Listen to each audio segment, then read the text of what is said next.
तो दोस्तों आज हम फिर से आपके लिए लेकर आए हैं देश दुनिया की सभी ताजा बड़ी खबरें फटाफट एक एक कर विस्तार से आज आपको बताएंगे। तो वीडियो को अंत तक जरूर देखें। दोस्तों वीडियो बनाने में हमें काफी मेहनत लगी है, तो वीडियो को दिल से लाइक कर दीजिए। दोस्तों पहली खबर में आपको बता दें कि जर्मनी से मोदी सरकार को लगा बड़ा झटका। रूस का समर्थन करने पर जर्मनी ने भारत पर प्रतिबंध लगाने का किया ऐलान, मोदी अमित शाह को झटका।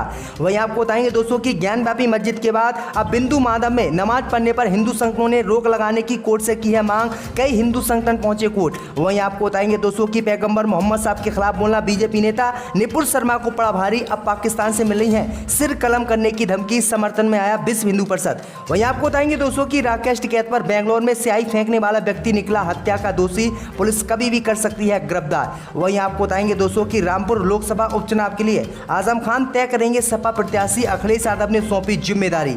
वहीं आपको बताएंगे दोस्तों की बीजेपी के खिलाफ जहर उगलने वाले हार्दिक पटेल अब भाजपा में आज हुए शामिल, 1500 कार्यकर्ताओं के साथ बीजेपी की ली है सदस्यता।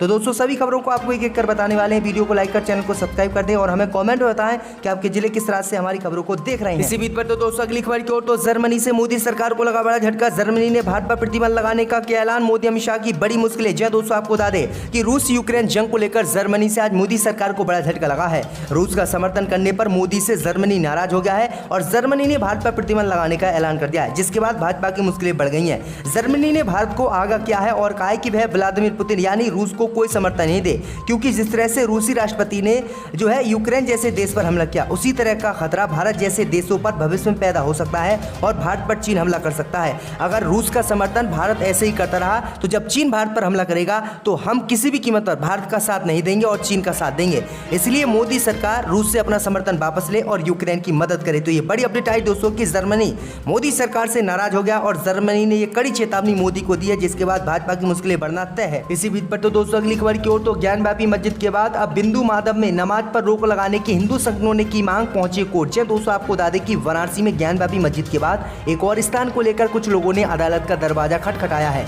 पंचगंगा घाट स्थित बिंदु माधव में नमाज पर रोक लगाने की याचिका सिविल जज जूनियर डिवीजन की अदालत में दी गई है।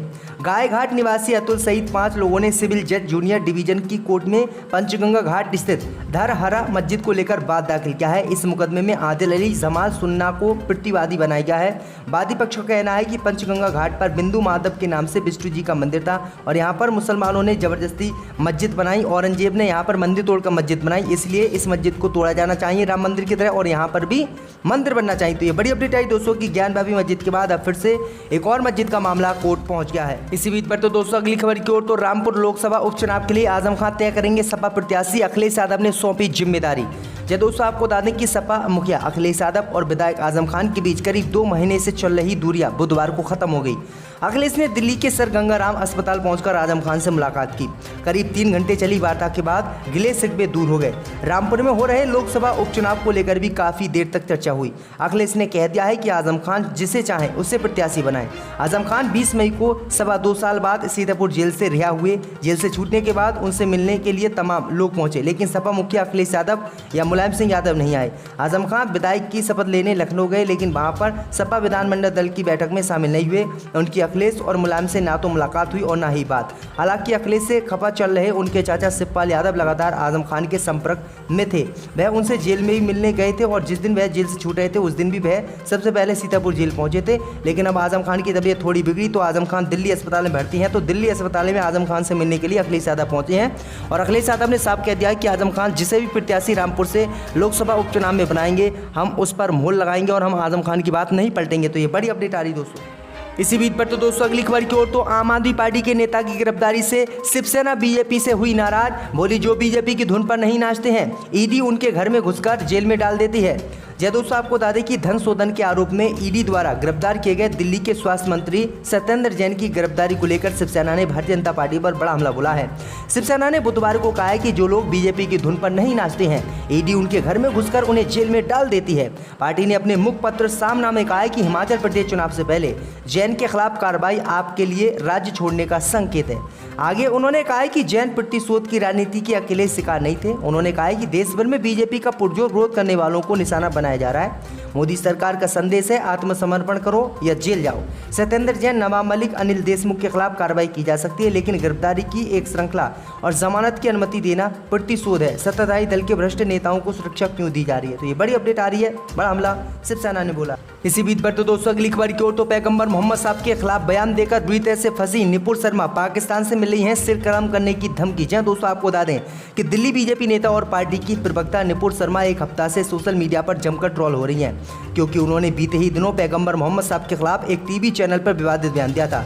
अब इसी को लेकर उनकी जिंदगी खतरे में पड़ गई है। दरअसल आपको बता दें कि बीजेपी नेता नुपुर शर्मा को अब पाकिस्तान से धमकियां मिल रही हैं, और ये धमकियां ऐसी वैसी नहीं मिल रही हैं, बल्कि सिर कलम करने की धमकियां मिल रही हैं। मैं आपको बता दें कि सिर कलम की धमकियां मिलने के बाद अब विश्व हिंदू परिषद ने इस आतंकवादन का समर्थन किया है और कहा है कि जो भी इसे धमकी देगा हम उनके खिलाफ खड़े होंगे और इनका खुलकर समर्थन करेंगे। यानी विश्व हिंदू परिषद इतना नीचे गिर गया है कि जो कोई भी मुसलमानों के नबी या पैगंबर के खिलाफ विवादित बयान देगा उसका समर्थन करेगा। अगर आज ही राम या किसी अन्य देवी देवता को कोई मुसलमान बुरा भला कह देता तो हिंदू संगठन सहित मुस्लिम संगठन भी उसका विरोध करते हैं, लेकिन अब उल्टा देश में हो रहा है। तो ये बड़ी अपडेट आई दोस्तों कि बीजेपी प्रवक्ता नुपुर शर्मा ने जो पैगंबर मोहम्मद साहब पर विवादित टिप्पणी की थी, अब उसके समर्थन में विश्व हिंदू परिषद खुलकर इसी बीच पर तो दोस्तों अगली खबर की ओर तो रूस यूक्रेन युद्ध के बीच चीन की बड़ी कार्रवाई, रूसी एयरलाइंस के कई विमानों पर लगाए बैन। यह दोस्तों आपको बता दें कि रूस और यूक्रेन के बीच जारी युद्ध के बीच चीन ने रूस पर बड़ी कार्रवाई की है। चीन ने रूसी एयरलाइंस के विदेशी स्वामित्व वाले विमान पर बैन लगा दिया है। यानी रूसी एयरलाइंस के विदेशी स्वामित्व वाले विमान चीन के हवाई क्षेत्र में नहीं उड़ सकेंगे। रूसी समाचार एजेंसी RBK के मुताबिक यूरोपीय संघ ने फरवरी में रूसी भागों को विमानों की बिक्री या पट्टे पर दिए जाने पर प्रतिबंध लगा दिया था। इसके जवाब में रूस के राष्ट्रपति व्लादिमीर पुतिन ने मार्च में इन विमानों के दोबारा रजिस्ट्रेशन को मंजूरी दी थी। इसके बाद से ये अटकलें लगनी लगी थी कि विदेशी मालिकों को उनके अरबों डॉलर के विमान वापस नहीं मिल पाएंगे। RBK के मुताबिक चीन के विमानन नियामक ने पिछले महीने सभी विदेशी विमानन कंपनियों को स्वामित्व की जानकारी देने और अन्य विवरण देने को कहा था, लेकिन कुछ एयरलाइंस ने उन्हें ये जानकारी नहीं दी, जिसके बाद रूस के कई विमानों पर चीन ने प्रतिबंध लगा दिया। दोस्तों अगली खबर की ओर तो कांग्रेस नेता हार्दिक पटेल बीजेपी में हुए शामिल। जी दोस्तों आपको बता दें ये बड़ी खबर सामने निकल कर आई दोस्तों कि कांग्रेस नेता हार्दिक पटेल इस्तीफा देकर आज बीजेपी में शामिल हो गए हैं। दरअसल आपको बता दें कि खबर मिल रही है कि पटेल के आने से भाजपा नेताओं का एक वर्ग असंतोष प्रकट कर रहा है। नेताओं का कहना है कि हार्दिक पटेल ने भाजपा को बहुत नुकसान पहुंचाया है। पटेल ने मंगलवार को भाजपा में शामिल होने की घोषणा कर दी थी। हाल ही में उन्होंने ट्वीट करते हुए कांग्रेस की सदस्यता से इस्तीफा दिया था और अंतरिम अध्यक्ष सोनिया गांधी के नाम एक पत्र भी लिखा था। तो ये बड़ी अपडेट आई दोस्तों कि कांग्रेस नेता हैं जो 1500 कार्यकर्ताओं के साथ आज बीजेपी में शामिल हुए, लेकिन बीजेपी में शामिल होने से पहले ही उनका विरोध पार्टी में शुरू हो गया है। तो ये बड़ी अपडेट आ रही दोस्तों। इसी बीच पर तो दोस्तों अगली खबर की ओर तो किसान नेता राकेश टिकैत पर हमला करने वाला व्यक्ति हत्या का दोषी, पुलिस ने दी जानकारी। यह दोस्तों आपको बता दें कि किसान नेता राकेश टिकैत पर 30 मई को हमला करने वाला एक आरोपी हत्या के मामले में दोषी करार दिया जा चुका है। वह अच्छे आचरण के लिए जेल से रिहा किया गया था। पुलिस के एक अधिकारी ने बुधवार को ये जानकारी दी है। टिकैत पर बेंगलुरु में हुए हमले की सभी ने निंदा की थी। दरअसल आपको बता दें कि पुलिस उपायुक्त शरणप्पा SD ने कहा है कि शिव कुमार अत्री जो 52 साल के व्यक्ति हैं वह हत्या के दोषी हैं और जिन्हें 2015 में अच्छे आचरण के लिए जेल से रिहा किया गया था। उन्होंने ही राकेश टिकैत पर स्याही फेंकी और उन पर हमला करने की कोशिश की। उन्होंने कहा है कि अब ऐसे व्यक्ति को गिरफ्तार करके जेल में डाला जाएगा और किसी भी कीमत पर बख्शा नहीं जाएगा। तो ये बड़ी अपडेट आई दोस्तों कि राकेश टिकैत पर हमला करने वाला व्यक्ति हत्या का दोषी है। इसी बीच पर तो दोस्तों अगली खबर की ओर तो कोरोना की चपेट में आई सोनिया गांधी, बैठक में शामिल कई नेता भी संक्रमित। जब दोस्तों आपको बता दें कि कांग्रेस की अध्यक्ष सोनिया गांधी कोरोना संक्रमित हो गई हैं। उनके अलावा बैठक में आए कुछ नेता भी संक्रमण के शिकार हो गए हैं। समाचार एजेंसी ANI से बात करते हुए सुरेजवाला ने बताया है कि सोनिया गांधी को कल शाम को हल्का बुखार आया था। इसके बाद हुए उनकी जांच की गई तो वह कोरोना संक्रमित पाई गई। सुरेजवाला ने कहा कि सोनिया गांधी पिछले एक सप्ताह में बहुत सारे नेताओं कार्यकर्ताओं से मिली, जिसके कारण उन्हें संक्रमण हो गया। इस बीच प्रधानमंत्री नरेंद्र मोदी ने उनके जल्द ठीक होने की कामना की है। सुरेजवाला ने बताया है कि सोनिया गांधी ने खुद को आइसोलेट कर लिया है।